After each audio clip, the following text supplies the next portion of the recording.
La chronique du jour. La chronique du jour. Jérôme Carlos. Bonjour. Sans entrer dans le détail, il y a deux Afriques. Une Afrique qui pleure et une Afrique qui travaille. L'Afrique qui pleure est peuplée d'Africains qui ne se voient que dans le miroir de la désespérance. Tout est perdu, il n'a rien à espérer, il faut accepter son sort et boire la coupe du malheur et de la misère jusqu'à la lie. L'Afrique qui travaille est celle de ces hommes et de ces femmes qui ont compris et gravé au cœur de leur vie ce proverbe anglais, citation, « Rien ne vient sans peine, sauf la pauvreté ». Fin de citation. Deux Afriques. Il s'agit plutôt de deux faces contraires et opposées d'un seul et même continent. Mao Tse-tung disait, à juste raison, « Ceux qui dorment dans le même lit ne font pas forcément les mêmes rêves. » L'Afrique qui pleure, tout à ses cauchemars ligotés, égrène son interminable chapelet de récriminations.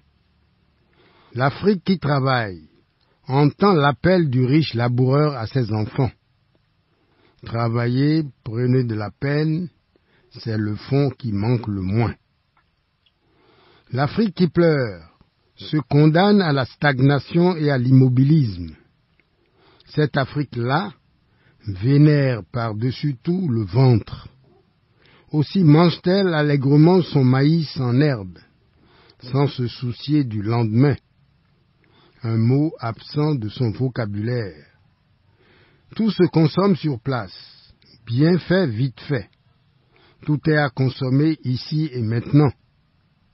C'est la parfaite image de l'enfant prodigue, en vagabondage de par les routes du monde. Ainsi, l'Afrique qui pleure est toujours aux abonnés absents. Elle est vaincue avant même que de livrer bataille. Elle a rendu les armes. Elle a cassé ses armes. La voilà nue, dépouillée de tout attribut de vie. Aussi s'abandonne-t-elle en aveugle pour parler comme Racine au destin qui l'entraîne. C'est la célébration joyeuse et irresponsable de la pauvreté et de l'échec. Peut-on s'attendre à mieux d'un prisonnier amoureux des barreaux de sa prison? Et l'Afrique qui pleure de justifier l'injustifiable. Voici deux échantillons des inanités souvent entendues. L'Afrique est trop chaude. Elle est étrangère à tout développement. Le soleil brûle tout, corps et intelligence confondus. Ou bien encore, quoi que nous disions, quoi que nous fassions, nous sommes strictement réglés, rigoureusement calés sur l'horloge du destin. Tout est écrit, tout est scellé, tout est prédestiné. Nous ne sommes que de simples pions sur la vaste scène de la vie. Mais heureusement, face ou à côté de cette Afrique lâche, qui ne sait que gémir, pleurer et prier, il y a l'autre Afrique, l'Afrique qui travaille, celle qui croit et qui espère, celle qui s'investit à donner sens à la mission de l'homme sur la terre en sa qualité de père de l'univers, Gbeto, mission à lui confiée par le Créateur, Gbeduto.